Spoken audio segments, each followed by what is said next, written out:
रात के ठीक 11:30 बजे थे। शहर की सबसे पुरानी, सबसे ऊंची और सबसे रहस्यमयी इमारत शांति अपार्टमेंट अपनी गहरी नींद में डूबी हुई थी। चौथी मंजिल के फ्लैट नंबर 302 में बस हल्की सी पीली रोशनी जल रही थी, जैसे किसी ने जानबूझकर अंधेरे से लड़ने के लिए एक छोटा सा दिया जला रखा हो। इस फ्लैट में रहने वाला शर्मा परिवार बाहर से बिल्कुल साधारण लगता था, लेकिन इस दरवाजे के पीछे कई सालों से ऐसे रहस्य बंद थे जिनका वजन दीवारें भी सहन नहीं कर पा रही थीं। फ्लैट नंबर 302 में कुल 5 लोग रहते थे।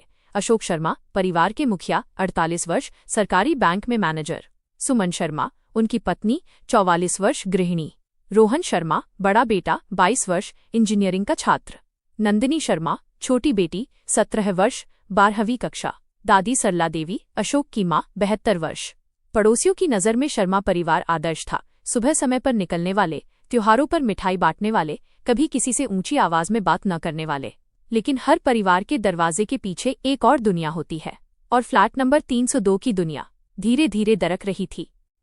उस रात सबसे पहले नंदिनी ने कुछ महसूस किया। वो अपने कमरे में पढ़ाई कर रही थी। अचानक उसे लगा जैसे किसी ने धीमी आवाज में उसका नाम लिया हो। नंदिनी वो चौंक कर उठी। कमरे में कोई नहीं था। उसने सोचा शायद थकान की वजह से भ्रम हो रहा है, लेकिन तभी फ्लैट के अंदर कहीं से घड़ी के टिक टिक की आवाज आई। अजीब बात यह थी कि फ्लैट में कोई घड़ी नहीं थी। नंदिनी बाहर आई। हॉल की लाइट अपने आप बुझ चुकी थी। किचन से हल्की सी खटर पटर सुनाई दे रही थी। मम्मी? उसने आवाज लगाई। कोई जवाब नहीं। नंदिनी का दिल जोर से धड़कने लगा। वह धीरे धीरे किचन की तरफ बढ़ी।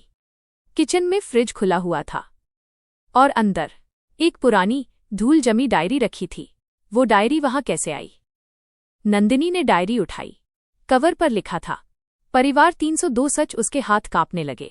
इसी वक्त सुमन शर्मा अपने कमरे में बैठी हुई थी। वो बहुत दिनों से ठीक से सो नहीं पा रही थी। हर रात उसे एक ही सपना आता, एक बंद कमरा, चारों तरफ खून के धब्बे और कोई कहता हुआ, सच छुपाया नहीं जा सकता। सुमन। उसने पानी का गिलास उठाया। जैसे ही उसने एक घूंट पिया, उसे लगा कि पानी में अजीब सी गंध है। उसने गिलास नीचे रख दिया। उसी समय उसकी नज़र कमरे के कोने में रखी पुरानी अलमारी पर गई। वो अलमारी जिसे कभी खोलने की हिम्मत किसी ने नहीं की। अचानक अलमारी के अंदर से ठक ठक की आवाज आई। सुमन की सांस अटक गई। कौन है? उसने कांपती आवाज में पूछा। कोई जवाब नहीं, लेकिन आवाज बंद भी नहीं हुई। अशोक शर्मा उस समय बालकनी में खड़े थे। उनके हाथ में सिगरेट थी, लेकिन वो जली नहीं थी। उनकी आंखें सामने की इमारत पर टिकी थीं, पर दिमाग कहीं और था। आज से ठीक 18 साल पहले एक हादसा हुआ था।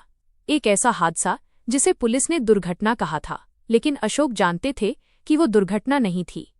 उस रात भी यही फ्लैट था, नंबर 302, और एक ऐसा फैसला जिसने पूरे परिवार की जिंदगी बदल दी। अशोक के कानों में अचानक किसी बच्चे की हंसी गूंजी।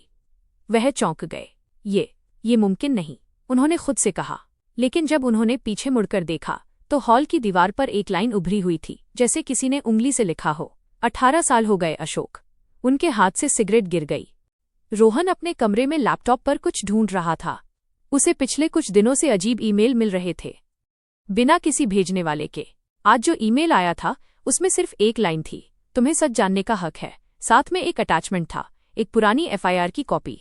रोहन ने जैसे ही फाइल खोली, उसका चेहरा सफेद पड़ गया। एफआईआर में एक बच्चे के लापता होने की रिपोर्ट थी। उम्र 5 साल, पता फ्लैट नंबर 302। रोहन का गला सूख गया। लेकिन उस वक्त तो मैं पैदा भी नहीं हुआ था। तो ये बच्चा कौन था? दादी सरला देवी अपने कमरे में पूजा कर रही थीं।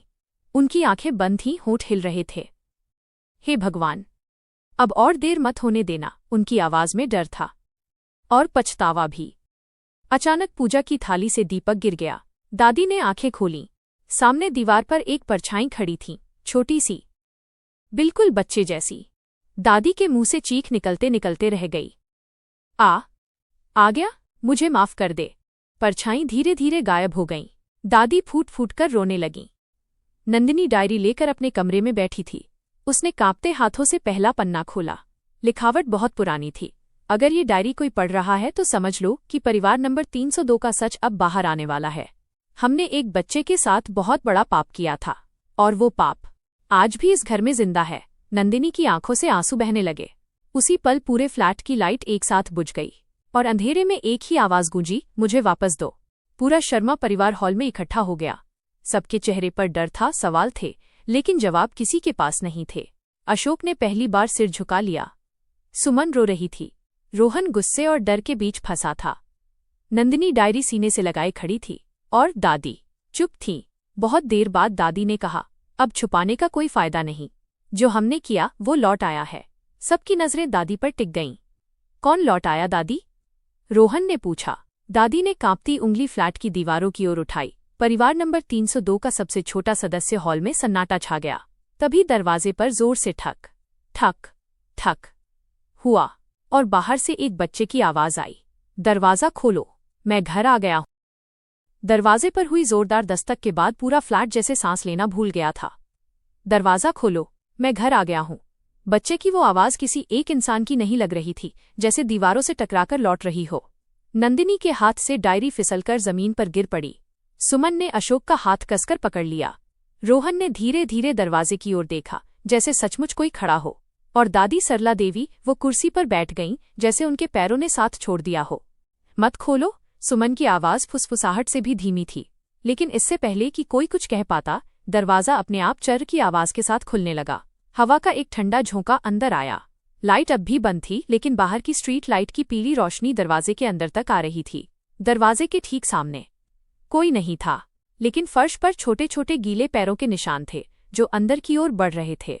नंदिनी की सिसकी निकल गई। ये तो बच्चे के पैरों के निशान हैं।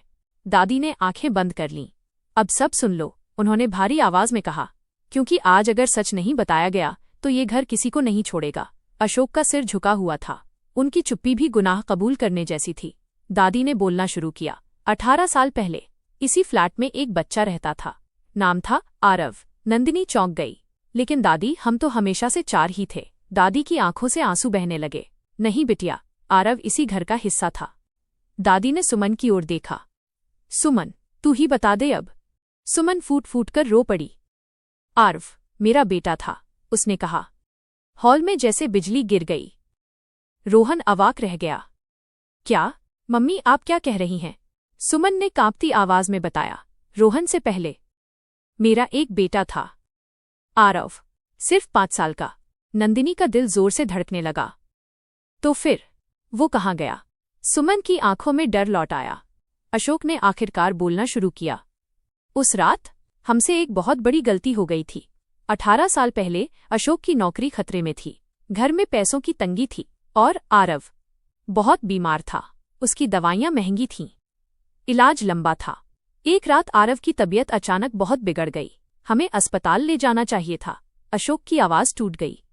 लेकिन मैंने सोचा, सुबह तक ठीक हो जाएगा। सुमन ने रोते हुए कहा। मैंने मना किया था। मैंने कहा था अभी चलो, लेकिन वे नहीं गए। उस रात आरव को तेज बुखार आया। वो रोता रहा, मदद मांगता रहा, और सुबह तक उसकी सांसें थम गईं। रोहन की आंखें भर आईं। तो आपने पुलिस को बताया? अशोक ने सिर हिलाया। नहीं। दादी की आवाज कांपने लगी। समाज, बदनामी, नौकरी का डर, हम डर गए थे। उन्होंने आरव की मौत को छुपाने का फैसला किया। रातों रात एक कहानी बनाई गई। बच्चा गायब हो गया है। FIR दर्ज हुई, खोज हुई, लेकिन सच कभी सामने नहीं आया।